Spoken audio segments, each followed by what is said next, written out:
If the calculations are correct, it's all leading to something. But what? What does it all mean? The planets are aligning, the gates are opening, the old gods are no more, and something will be born anew. Something is coming. Okay, that might be a bit dramatic, but just give me a moment at a time, it'll all make sense. Trust me, let me cook. Hello everyone, I'm J-Town. Thanks for stopping by.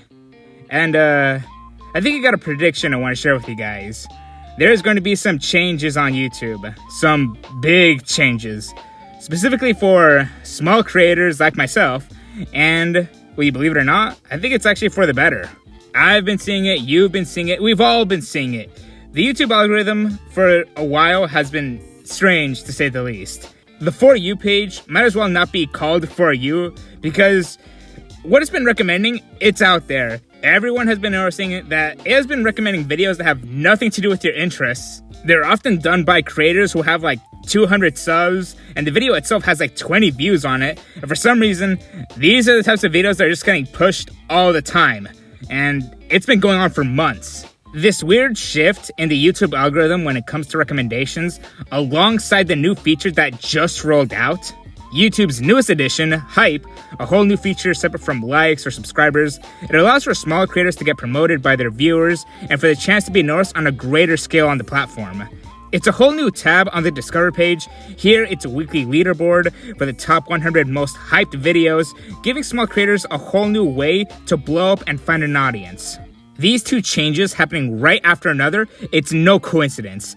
These two alone, I believe, signal a shift in the way YouTube is handling promotion and its content creators. But this is only the first piece of the puzzle. Or more like, the most recent piece. I believe this goes further. Let me get a bit conspiratorial with you guys.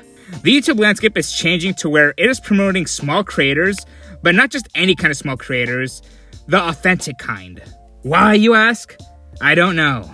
All I know is that videos of people filming in their room, at work, in their car, or in their closet, or one-man team storytime animations of people just talking about their down-to-earth life experiences, these are the kinds of videos that are getting pushed out. Maybe it's not just YouTube, but the audiences that just want authenticity back. Well, to fully understand why this is happening, we have to go back to 2019. Storytime animators were at the peak of their popularity. Creators like The Odd Ones Out, Jaden Animations, Domix, Something Else YT were all the rave. Hell, they even made it into YouTube Rewind that year. God rest its soul. Many of them put out videos that were charming, wholesome, sometimes personal, and incredibly vulnerable experiences from their own lives. Amongst everything, people watched them because they were genuine. The 2010s to 2019 marked the absolute golden age for these kinds of creators. And to this day, many of them are still kicking, even though many of them have steered away and gone into different directions from what their initial content was back in those days. You can say that it was inevitable, that this kind of thing was bound to happen to any creator that reaches a certain amount of fame, that of course, what they put out is also going to change. But over the years, and especially now, people are saying that their content feels more produced. People are using words such as corporate or sold out to describe them rather than relatable. Audiences no longer got the feeling of a person telling a personal or down-to-earth story. Their newer videos feel closer to like a hyperactive episode of a cartoon show. That is no exaggeration. Take something as simple as a background, where a flat white or simple color and shapes would do just fine in their older videos, but now they have fully rendered and detailed backgrounds that are indistinguishable to something to like Steven Universe or Bluey. I know, on the surface, it just sounds like I'm just complaining that, oh, they got budget now. They're called storytime animators, and you're mad that the animation got better? No, that's not the point that I'm making. Going from one man or small team to a full-on studio level quality, it retracts from this style of video making rather than helping it out. It now feels like their production value has gone so high, it now feels overly produced instead of a video feeling relatable. It now feels disconnected. Which is why when people talk about these creators, they often use words like corporate or sold out or produced. They no longer feel as relatable people on the internet with online personas. They now resemble something more like icons or mascots to a brand. And that is through no fault of their own. I don't think people outgrew them. It's more like their content now reflects who they are and how they changed over time. And that's not to say that they fell off. Quite the contrary, actually. The Odd Ones Out is making deals with Netflix. Jaden is doing Pokemon Nuzlocke videos and going on podcasts. The Amazing, The Laddie, and Rushlight Invader have the Voice Chat podcasts, where every month they shout out new and up-and-coming creators. Amy Richu is doing Spill Dink with her boyfriend Didist. Illumation is still cooking and creating videos about her personal experiences. So it's disingenuous to say that they fell off the face of the earth, never to be seen again. They simply moved on and did bigger and better things, and there's nothing wrong with that. But it's their original appeal of feeling relatable that has worn off. But there is still an audience of people who are craving real stories told by real, relatable people. And that's the second piece of the puzzle. Without a doubt, most Storytime animators fell into the comfy, safe for all ages, child-friendly vibe. I mean, it comes with the territory when a good chunk of your content revolves around your high school experiences and your childhood crushes. You're going to naturally bring a younger audience. And let's be real here, many of them did fall into the quirky, marshmallowy, introverted art students who also hated their school archetype. Like, how many videos on random thoughts and being awkward in social interactions did they have to make? But wait, that's relatable! It was creators like Swoozy, Young Don the Sauce God, Yo-Yo808, and even Tabs and Speechy to some extent, who stood out for telling more rambunctious yet grounded stories that were rough around the edges. Video topics such as getting into trouble at age 10, fights in high school, I went to military school, I was bullied and how I fought back, how I lost my virginity, types of girls in high school, you get the gist. There was a shift where safe old topics just weren't cutting it anymore, and people wanted more gritty, messy, but believable stories from new perspectives.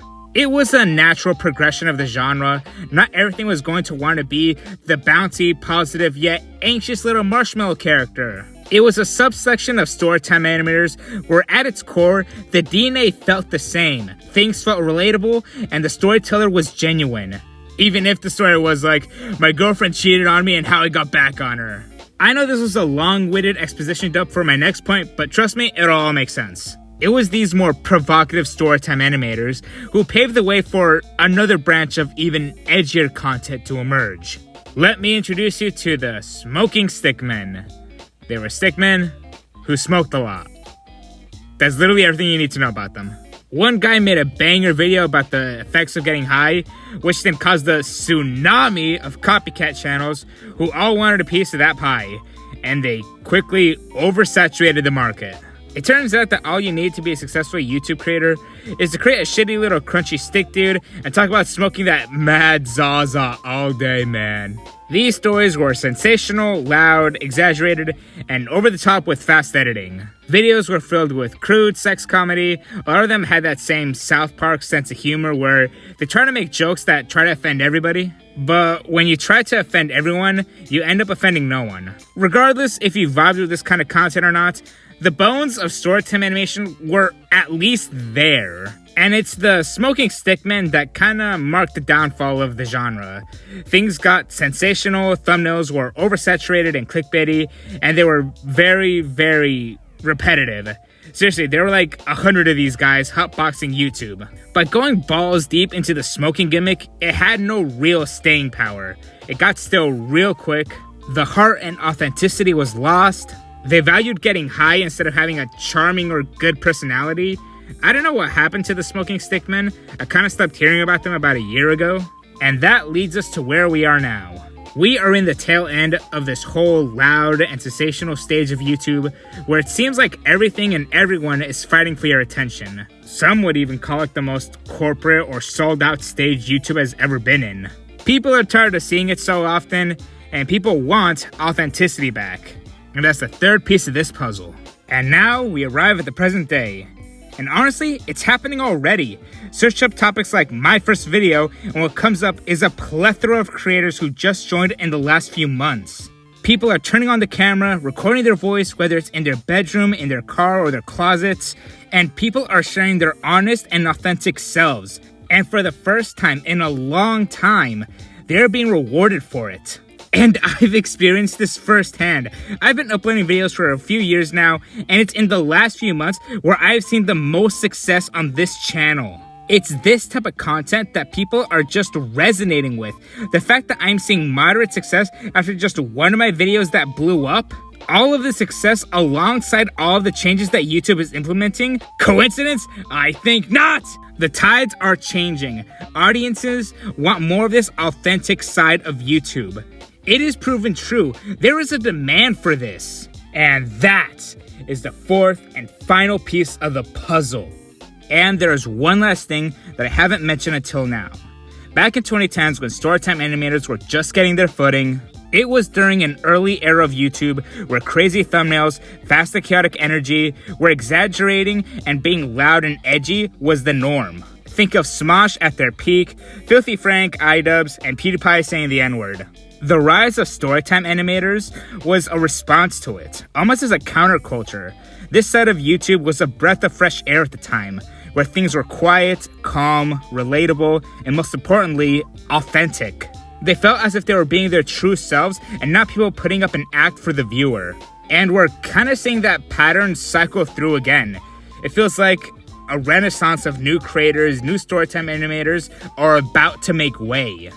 And this is when I get to the real message of the video. I guess this is my PSA to anyone who has ever given a thought about content creation on YouTube. In the wise words of Shia LaBeouf, don't let your dreams be dreams. Just do it! Now is the time to get started. Give it a shot. Don't worry about the polish or if it's technically high quality. As corny as it sounds, just be yourself, and people will be drawn to that. And most importantly, don't put up an act, be genuine. Now, let's go over everything that we have learned. YouTube is on the rise promoting small creators. With the new feature Hype, it's easier for them to be noticed now more than ever. The old and big-time storytime animators are in a way stepping down, not exactly leaving a power vacuum, but they're leaving a space open for new creators to fill the void. The edgy and over-the-top sensational era is oversaturated, audiences are tired of seeing it, and things are transitioning over to valuing authentic and genuine YouTube creators. And lastly, there is still an audience looking for relatable, down-to-earth stories. There's truly something timeless and charming about a video that was homemade, done by one person, all done for the sake of sharing and creativity. With all these pieces together, the foundation is there.